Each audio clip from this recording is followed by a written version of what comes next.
자, 법무부 장관 박상기 후보자. 네. 뭐 좀 잠깐만 좀 짚어보고.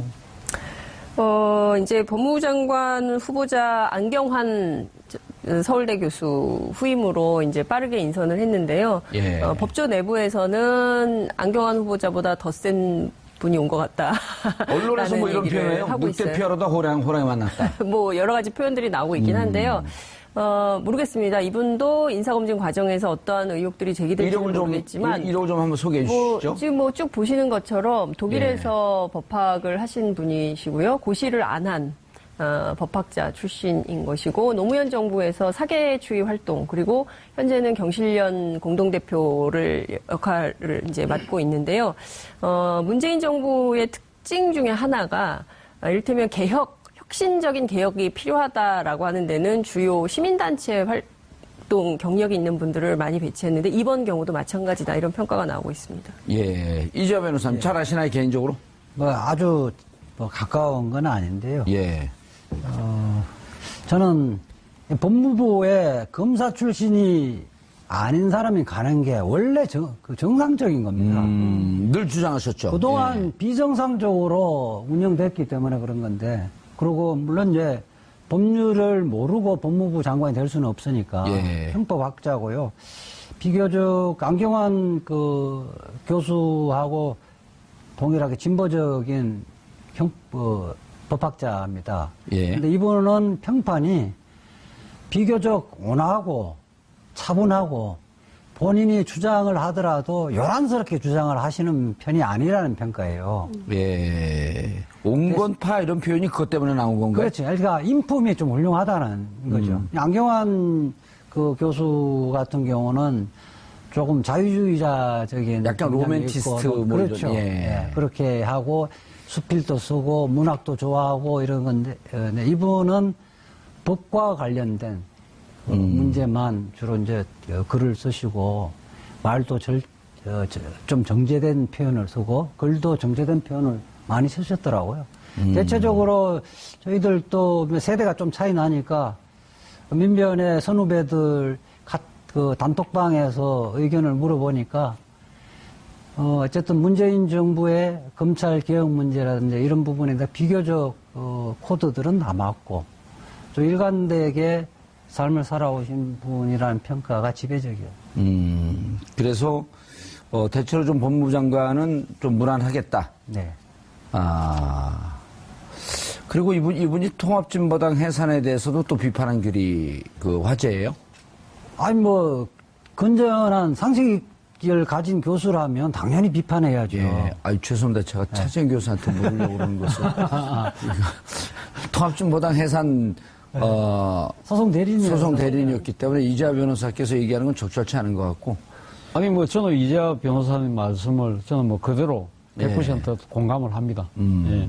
뭐 지금 대한민국이 자유민주주의를 지금 주장하고 있다고 한다면, 헌법적 가치를 본다고 한다면, 저는 지금 이 박상기 후보자가 글 쓴 것처럼 일부 당원의 행위를 일반화해서 불법 정당으로 판단해서 해산한다. 이 부분에 대해서는 아마 많은 분들이 아마 공감을 하지 않을까 하는 생각입니다. 사실 그때 헌법재판소가 그때 8대1로 나왔을 때 예. 많은 분들이 충격을 받았을 겁니다. 그러니까 이 헌법재판소가 이 정당을 예. 해산한다는 그 자체도 상당히 충격적이었지만 헌법재판관들이 8대1로 일방적으로 이렇게 생각을 하고 있다는 부분에 대해서 우리의 일반적인 국민적 상식과 조금 동떨어진 거 아니냐, 많이 동떨어진다는 생각에 많은 사람들이 좀 놀란 측면도 분명히 있는 거거든요. 저는 충분히 이런 부분에 대해서는 이 나름대로 이 양식을 갖추고 있는 우리 사회의 이 지식인들 같은 경우는 충분히 논쟁할 만한 저는 사안이라고 생각을 합니다. 올해 독일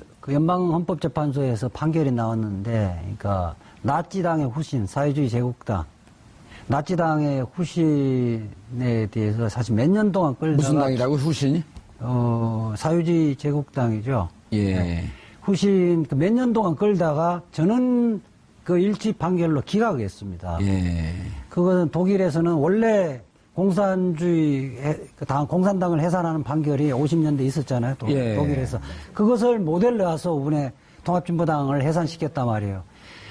원래 모국에서는 이미 이제 정당 해산이라는 것은 국민들을 불신했을 때, 국민들이 잘 모르고 잘못 투표를 할까를 우려해서 국가가 나서서 해산하는 거거든요. 예.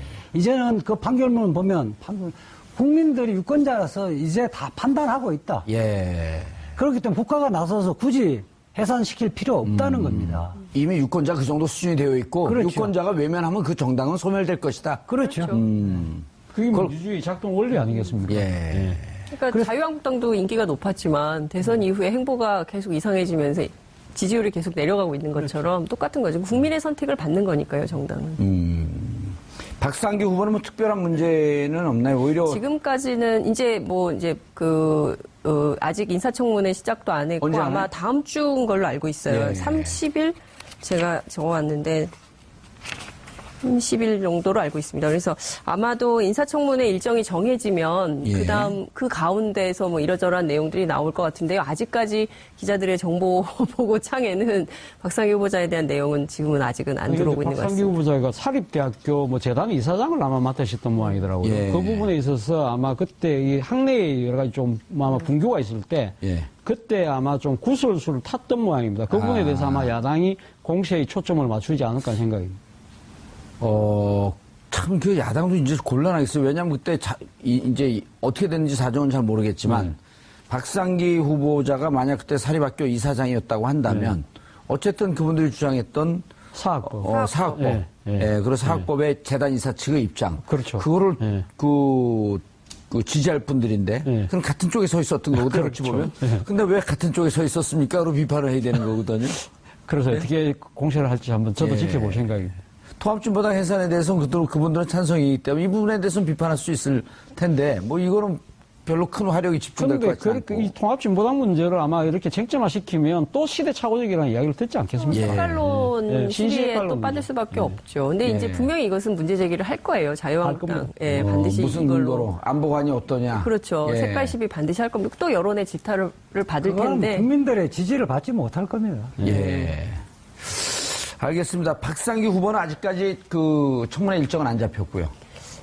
제가 알기로는 지금까지 30일. 예. 아니 30일 날은 아닌 것 같고요. 더 뒷날인 것 같아요. 예. 29일이 조명균 통일부 장관 후보자 예. 그리고 김상곤 교육부 총리 그리고 30일이 알겠습니다. 조대엽 장관. 예. 7월 3일이 김은경 환경부 장관 이렇게 알겠습니다. 송영기인가요? 송영무 장관. 송영무. 시간 있으면 한마디만 없습니다. 시간 없습니다. 네, 끝내야 돼요. 다음에 또 나오세요. 다음 주 수요일에. 네, 장관 후보자들의 청문회에 대한 피로감이 높아지고 있는 것 같습니다. 공직자의 도덕성과 정책 검증을 위해 문재인 대통령이 5가지 원칙을 제안하긴 했지만 직무 연관성이 없는데도 창피 주기식으로 파고든다는 비판의 목소리가 커지고 있기 때문입니다. 관련 부처 내부 자료라서 청와대조차 접근하기 어려워 정보기관에 사찰이 없으면 접근할 수 없는 자료가 버젓이 돌아다니는 현실을 보면 과연 이 청문회가 누구를 위한 것인지 의아해하지 않을 수 없습니다. 그러다 보니 혹여 개혁의 두려움을 느끼고 있는 기존의 기득권 세력들이 조직적으로 반발하기 위해서 청문회를 악용하는 것은 아닌가 하는 우려가 한편으로 드는 것이 현실입니다. 그리고 국민들이 피로감을 느끼는 것은 어찌 보면 지극히 당연한 결과가 아닌가 하는 생각입니다. 청문회 제도의 개선책이 논의되어야 할 듯합니다. 도덕성 검증을 위한 비공개 여야 1차 검증 단계를 거치고 이를 통과한 후보들에 대해서만 업무와 정책 능력을 검증하는 청문회를 공개적으로 개최하는 것도 방법일 듯합니다. 창피 주고 상대방을 흔들면서 고소해야 하는 그런 저급한 청문회를 이제는 그만 끝내려는 노력을 정치권에서 할 때가 아닌가 하는 생각입니다. 정치권에게 권고합니다. 아이디어가 없으면 귀라도 열고 정치를 할 것을 말입니다.